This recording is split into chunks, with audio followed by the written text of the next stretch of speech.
Salam Canting, Jogja, kota batik dunia. Halo, apa kabar Sobat Canting? Bertemu bersama dengan saya, Tio Andito. Kali ini saya sedang jalan-jalan di salah satu sentral pembuatan batik di Yogyakarta.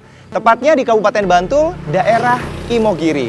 Kabarnya perkembangan batik di daerah ini sudah berkembang sejak abad ke-17. Dan kali ini saya akan mengajak Anda untuk melihat bagaimana geliat perkembangan batik di daerah ini. Tepatnya adalah di Kampung Batik Giriloyo. Seperti apa pengrajin di sini tetap eksis untuk melestarikan batik? Ikuti perjalanan saya kali ini.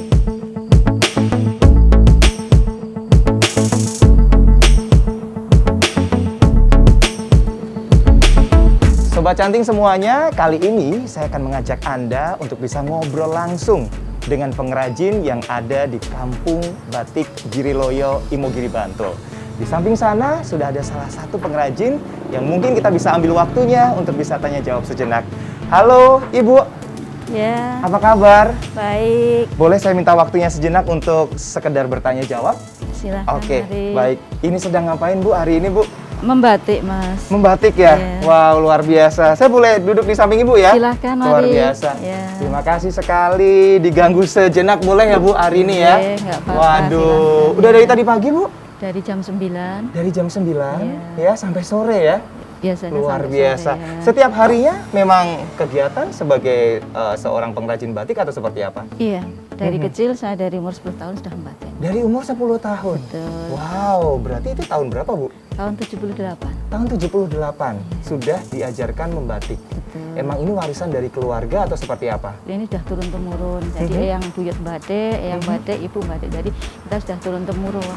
Oke, termasuk juga warga sekitar. Tampaknya tadi saya juga jalan banyak sekali yang berprofesi sebagai pengrajin batik ya. Betul. Kalau boleh diceritakan Bu, total berapa pengrajin yang ada di sini? Oh, iya.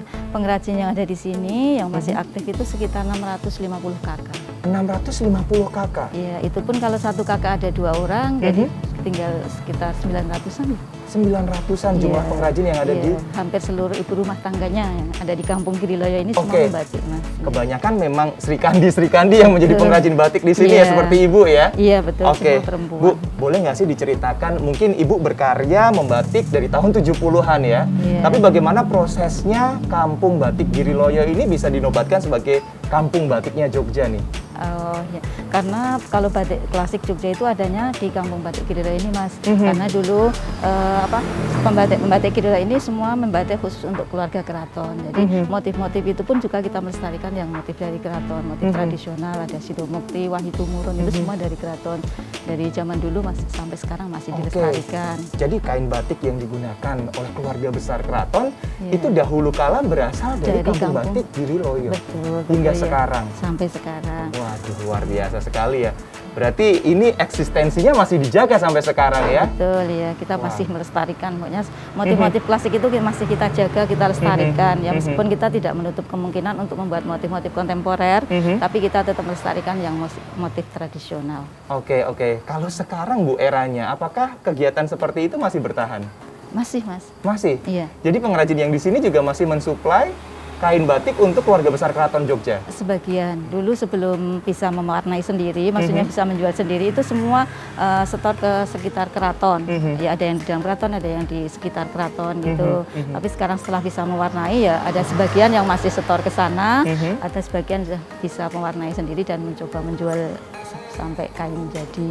Oke, oke. Bukan hanya mensuplai untuk warga besar keraton, namun akhirnya pengrajin-pengrajin di sini bergerak untuk menjalankan bisnisnya sendiri-sendiri Iya, ya Bu? karena Ya? kita dikasih pelatihan pewarnaan. Jadi kita bisa mewarnai itu mulai dari tahun 2008.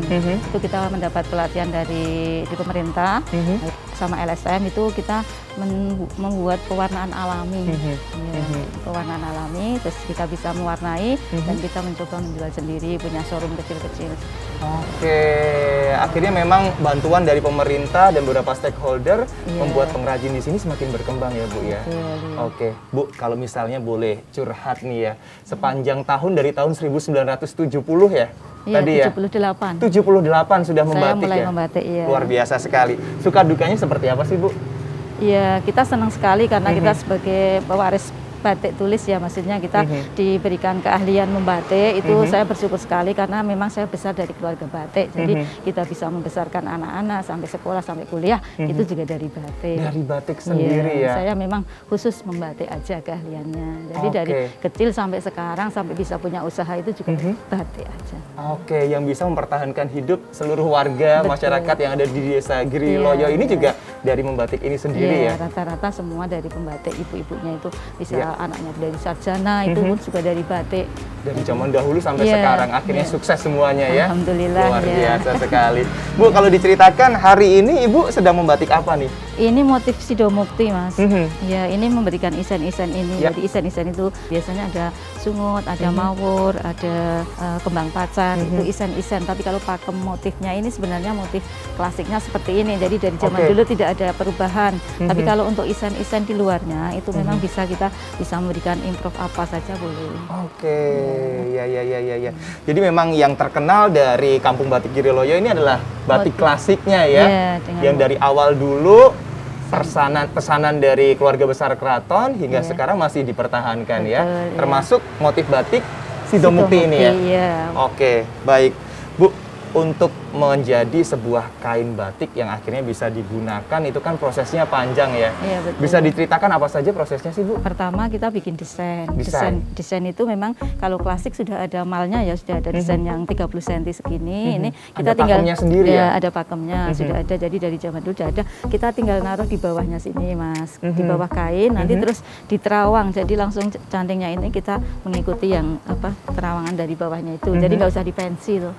Tapi kalau kontemporer ya biasanya kita pakai pensil dulu. Ya, habis itu nanti tahapan isen-isen itu bisa cecek-cecek ini titik-titik yang kecil ini. Ini sekitar 2 minggu selesai satu kain itu. Terus nanti habis itu isen yang di luar seperti sungut seperti ini juga atau di blok yang seperti ini. Ini juga sidomukti tapi sistem pembatikannya di blok. Jadi di blok itu bledak. Kalau itu kainnya ya Bu ya, pakai malam ya. Lilin atas bawah itu. Ini sama motifnya sidomukti cuman isiannya yang beda. Habis itu terus di pewarnaan pertama